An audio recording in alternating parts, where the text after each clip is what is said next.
Assalamualaikum warahmatullahi wabarakatuh. Baiklah, pada video kali ini kami akan menjelaskan tentang gas into liquid gas dispersion, yang dimana dosen pengampu mata kuliah perancangan alat proses Dr. Hajaleli Nurul Komaria STMT, yang disusun oleh Nyai Gendasari dengan NIM 030311822768 dan partner saya yaitu Indah Zaskia Ratu 030312822726. Baiklah, yang dimana gas into liquid gas dispersion ini adalah proses menghasilkan suspensi gelembung gas dalam cairan yang tidak dapat bercampur untuk meningkatkan perpindahan massa suatu komponen dari gas ke cair.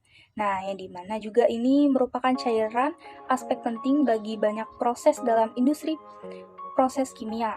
Nah, bertujuan juga untuk meningkatkan efisiensi perpindahan massa gas ke cair yang terutama dikendalikan oleh resistensi perpindahan massa fase cair. Nah, untuk perpindahan massa yang cepat dan efisiensi berkolaborasi dengan peralatan gelembung halus yang meningkatkan luas permukaan gas yang bersentuhan dengan cairan. Nah, pada reaktor gas cair ini, dilengkapi dengan agregator yang dimana seringkali dioperasikan pada input daya tinggi dan simpangan gas yang besar. Nah, untuk menjadi unit termasuk yang paling sulit untuk dirancang. Nah, pada impeller cangkram modern diffusion tinggi ini berbilang cengkung untuk memberikan keseimbangan aliran turbulence. Nah, di mana gerakan yang tepat untuk sebagian besar aplikasi. Nah, ini juga merupakan definisi penggabungan gas dan dalam bentuk gelembung kecil ke dalam cairan dengan tujuan memperoleh reaksi kimia, biokimia, atau termal, yang dimana dispersi ini merupakan suatu metode untuk mengubah atau memecahkan partikel kasar menjadi partikel koloid atau yang disebut dengan halus. Nah, untuk fungsinya ini mengurangi emisi atmosfer menjadi minuman dan mengurangi risiko terjadinya ledakan. Nah, untuk sistem dispersi ini juga memiliki 3 macam, yaitu ada dispersi kasar, dispersi halus, dan dispersi koloid. Nah, baiklah, selanjutnya juga ada peralatan yang diadaptasikan untuk dispersi gas cair. Yang pertama itu ada turbin Ruston, yang dimana impeller hemat energi yang paling rendah dalam sistem pencampuran befleet padat dan cair. Selanjutnya juga ada turbin Piring sendirian disebut dengan self-firing turbin, yang dimana untuk dispersi gas dalam cair, poros turbinnya memiliki bukaan di bagian atas. Nah, di bagian atas untuk memungkinkan gas disedot keluar di bagian atas bejana. Nah, selanjutnya juga ada turbin dispersi, yang dimana kecepatan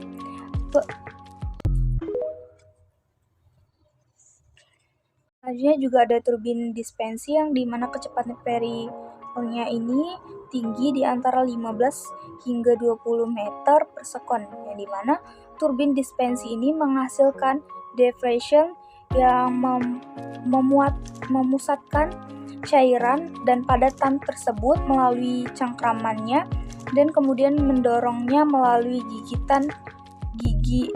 giginya di tepi. Selanjutnya juga ada turbin digas. Nah, di mana digas turbin ini digunakan karena efek sentrifugalnya ini luas untuk dispersi gas atau cair. Nah, di mana dispersi ini juga mendorong pertukaran gas atau cair untuk proses seperti fermentasi aerobik. Selanjutnya juga ada simulasi video. There are 3 flow regimes in gas-liquid dispersion. The first regime is flooded. the gas passes through the impeller with little or no dispersion. At a minimum, the process must run above this flooded condition for any mass transfer to occur. An impeller can become flooded if the gas rate is too high for the RPM. If we increase the RPM or reduce the gas rate, we move into the next regime, dispersed. An intermediate impeller RPM or gas rates, the impeller disperses the gas radially, but there is no recirculation of gas bubbles below the impeller. The final regime is recirculation, where gas is effectively dispersed, including recirculating bubbles below the impeller. Mass transfer rates are maximized with the recirculating dispersion. This condition requires a high impeller speed to gas flow rate ratio. Baiklah, kemudian ada soal perhitungan, di mana sebuah tangki dengan volume 5.000 liter diisi dengan cairan berdensitas 1000 km2 dan viskositas 0,01 pas. Gas nitrogen diinjeksikan ke dalam tangki dengan kecepatan 10 liter per menit melalui sperger yang terletak di dasar tangki. Agitator yang digunakan adalah tipe propeller dengan diameter 0,5 meter dan kecepatan rotasi 500 rpm. Hitung daya yang dibutuhkan oleh agitator untuk mencampurkan gas nitrogen secara homogen dalam cairan. Yang kemudian adapun diketahui, yang pertama adalah volume tangki yang sebesar 5.000 liter. Yang kedua ada densitas cairan sebesar 1000 km, dan ketiga ada viskositas cairan dengan 0,01, kemudian ada pas kecepatan injeksi gas nitrogen 0,1667 liter per detik.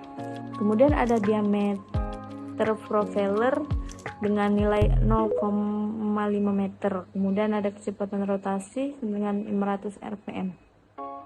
Nah, di sini yang ditanya, kemudian yang ditanya daya yang dibutuhkan oleh agitator.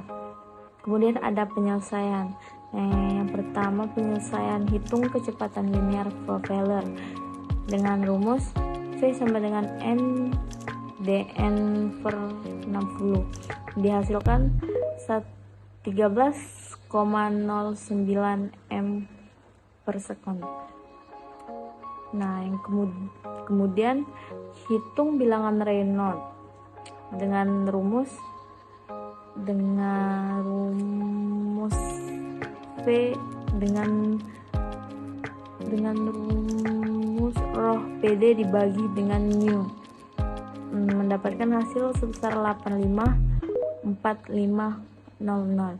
Kemudian hitung koefisien transfer massa gas nitrogen dengan rumus 0,02 kali 0,75, mendapatkan hasil 515,771 per jam. Kemudian hitung laju transfer massa gas nitrogen dengan rumus KLA kali A, mendapatkan hasil 0,0167 mol per meter kubik. Kemudian hitung daya yang dibutuhkan oleh agitator dengan rumus 2 piruh P3D3 06/3 dengan hasil P sama dengan 275,9 watt. Jadi, daya yang dibutuhkan oleh agitator untuk mencampurkan gas nitrogen secara homogen dalam cairan adalah sekitar 275,9 watt. Demikianlah presentasi pemaparan materi dari kelompok kami. Lebih dan kurang kami mohon maaf. Kami akhiri, wabillahi taufiq wal hidayah. Wassalamualaikum warahmatullahi wabarakatuh.